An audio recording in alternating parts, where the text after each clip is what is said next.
Alright, so I'm going to start with the management part 1 and let's see what exactly is in there in this management part 1. So let's start with the very first basic introduction about the management. So every human being has several needs and desires. People work together to make their mutual needs which they cannot fulfill individually. So man is a social being, we know, and they likes to live together with the other people. It is the working and living together in unorganized groups and institutions that people satisfy their economic and social needs. As a result, there are several types of groups. Groups can be a group of family, a school, a government, an army, a business firm, a cricket team, and there can be such like many groups of these types. So such formal groups can achieve their goals effectively only when the efforts of working in these groups are properly coordinated and controlled, because everybody has their own weaknesses, everybody has their own strength. So you have to just organize things in such a way that you use the potential of each and every one just to finish the task or the goal that you have. So the task of getting results through others by coordinating their effort is known as the management. So this is a very a very basic definition about the management. So I'm just repeating it again. The task of getting results through others by coordinating their efforts is known as management. Just as the mind coordinates with the regulate all the activities of persons, management coordinates and regulates the activities of various members of an organization. Right? So let's take a more official version of the management definition. Excuse me. So it's a very difficult to precise define of the management, but different scholars and from the different disciplines, they have viewed this management thing and they have interpreted it in their own angles. So there was a guy whose name was Mary Parker. He defined the management as the art of getting things done through others.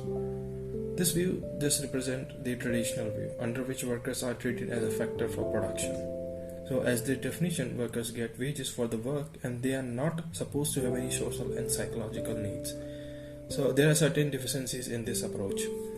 So the definition does not give a complete set of functions a manager has to perform. So management is more than getting work from others. So it includes decision making, staffing, motivating and controlling the organizational activities. And the second thing, this definition treats employee as just a cog in a wheel. Like the cog, they're responsible for just the rotation of the wheel, so they are treating them as a cog in a wheel. So the present workers are not just motivating the wages. So they don't only want the wages, but they need respect, they need promotions, they need equal competition everywhere, and also they need the great work culture. So they have some social and psychological needs in turn, right? So this definition didn't satisfy the whole viewpoint of the management. So it's a very traditional view and it has a narrow lane of this management definition. Now if I talk about the functions of management, so there was a guy whose name was Henry Fell who first gave a clear definition of management. So according to Henry, management means just to manage, to forecast and plan, to organize, to command, to coordinate and to control. So he just give several basic points just to define the whole world of the management thing. So I repeat, just to management. So to manage, to forecast and plan, to organize, to command, to coordinate and to control. So this, according to the Henry, management consists of 5 functions that are mainly planning, organizing, commanding, coordinating, and then the last one is controlling. So Ralph Davis, who was another author, he described management as a consisting of 3 functions, that is planning, organizing and controlling.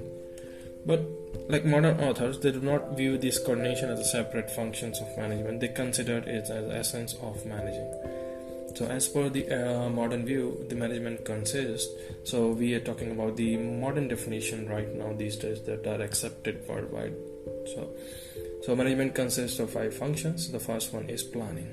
The second one is organizing. The third one is staffing, then directing, then controlling.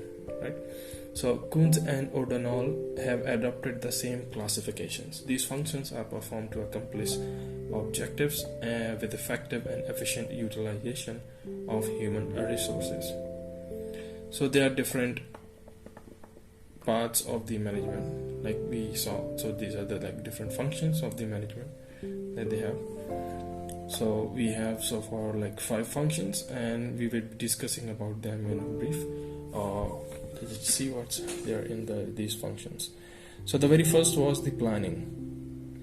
So whenever we want to do some task, and especially in a case like if we have some human resource, we have to make a plan, because without plan you cannot achieve a single end goal that everyone is targeting, because every person, they have to do some kind of task that must be distributed among everyone based on their potential and their hard work. So it's very much required about the planning.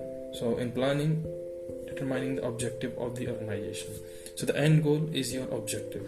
What you want to achieve after this task is your goal, and it involves as in what needs to be done. So what you need to perform so that you just achieve your end goal, and how and when you need to just apply your techniques or your process or whatever you're thinking to do for that end goal. So planning provides a base for other management functions. So planning is the base. Planning aims at bridging gap between present situation and the future state of affairs. So this is what planning is all about. Now let's talk about the organizing. So organizing, it's a process of bringing together physical, financial and human resources and developing productive relationship among them for achievement of organization goal. So you lost, right? Don't worry, let me repeat it. So it's a process of bringing together. So we bring together these things: physical, financial and human resources, right? We bring them together and we develop some productive relationship among them for the achievement of the end goal, the organization goal that we are thinking of, right? So I think you have understood now perfectly. So organizing can involve different steps, like you first identify the activities, you then classify of grouping activities, you then assign the duties, right? There is assignment of duty, you delegation of authority and creation of responsibility. You authorize someone to take the responsibilities of those duties, and you coordinate authority and the relationship for these plan organizing tasks. The third one is staffing. So who will do these tasks? You need manpower, because without manpower you cannot achieve any big goal of organization. So you have to be a manpower. So manpower also involves planning, recruitment, training, performance appraisal, evaluation and promotion, etc. Fourth thing is all about directing. So now you have the manpower, you have an end goal, you plan about your goal. Now you have to direct those people that you have hired about your goal, how to achieve that goal. So it concerned with the interpersonal relationship. Direction involves these elements. First one is supervision, second one motivation, leadership and communication. So you have to direct those people just to about your organization goal. The last one is controlling. So you give the direction, right? Now the last phase. So measurement of a completion against the standard and correction of deviation, if any, to ensure achievement of our organization goal. See, you decided the end goal and you give the task to everyone that you have hired, but you have to just do the periodically to check if the end goal is like whatever you have planned is doing in the same way, or there is some deviation about your end goal if team is not working properly. So you have to think about this, if there is any deviation from the achievement. If there is deviation, then you have to ensure that the last goal of the organization should be met by the people that you have hired. So according to Kuntz and the O'Donnell, controlling is the measurement.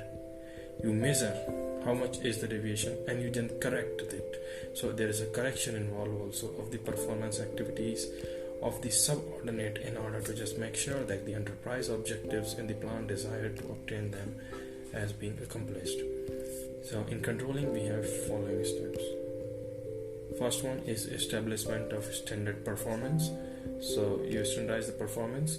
Second one is measurement of actual performance. So you standardize performance first. Like everyone has to just work to this level so that we can just achieve your goal and we don't deviate from it very much. Then you measure each individual performance, how they are performing according to those standards. So there's the measurement of actual performance. The third one is comparison of actual performance with the standards and finding out why the deviation is there. So you find out the deviation reason and then you control it and you correct it. So you provide the guidance and you control it and correct it just to achieve the end goal. So we saw the management definition in this podcast, and we saw the functions of management, and in short we discussed about those functions in a very precise manner, and hopefully you'll see you guys in the next podcast. So take care, bye bye.